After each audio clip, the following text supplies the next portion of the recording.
Number 2. Solve for x in 16x squared minus 10 equals 15. So how do we solve this? Recall this rule, actually, that if x squared equals some constant k, then the solution to this equation, or the values of x that satisfies this equation, is equal to positive, negative square root of k. Positive, negative, the square root of k. For example, what if we are given this equation, x squared equals 4. X squared equals 4. What is the solution of this equation? Ano yung solution ng equation na to? Then based on this rule, x equals positive, negative, the square root of 4. So the square root of 4 is 2, right? Another example, para ma-recall talaga.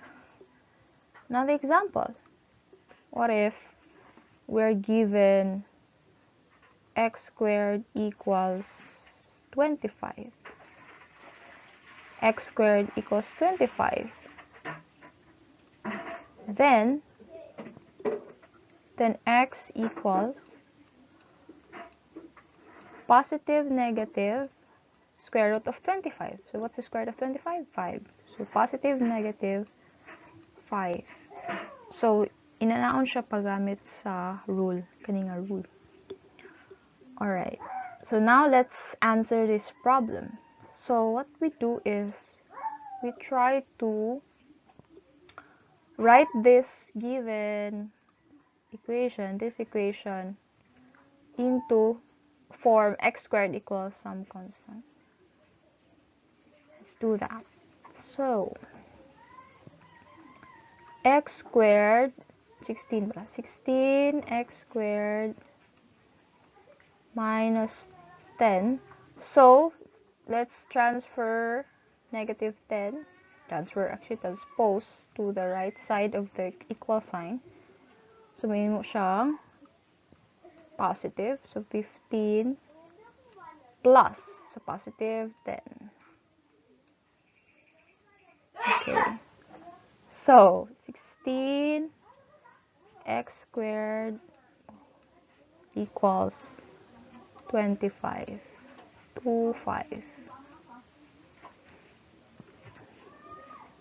Now, tingnan natin, is it in the form x squared equals some constant? Hindi pa, kasi merong coefficient ng x squared. Dapat, ang coefficient ng x squared, 1. In this case, 16. So, para 1, divide both sides by 16. 16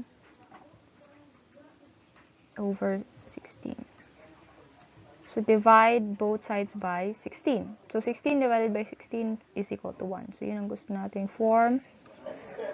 X squared equals 25 over 16. 25 over 16.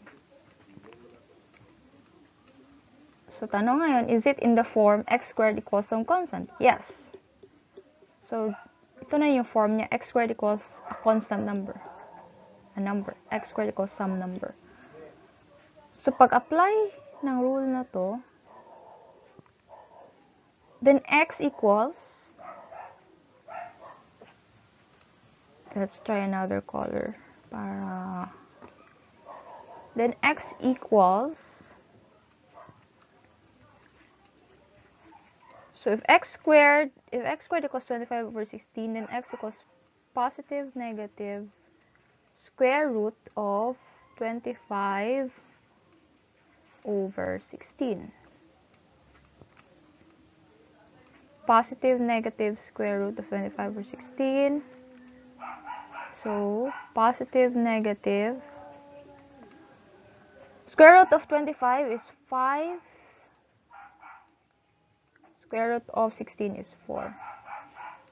So x is positive negative equal to positive negative 5 over 4. Okay, so that's the answer. X equals positive negative 5 over 4. So just recall that pag magkuha ka ng radical square root ng isang fraction, ganito, 25 over 16, you just get the square root of the numerator divided by square root of denominator. Yes.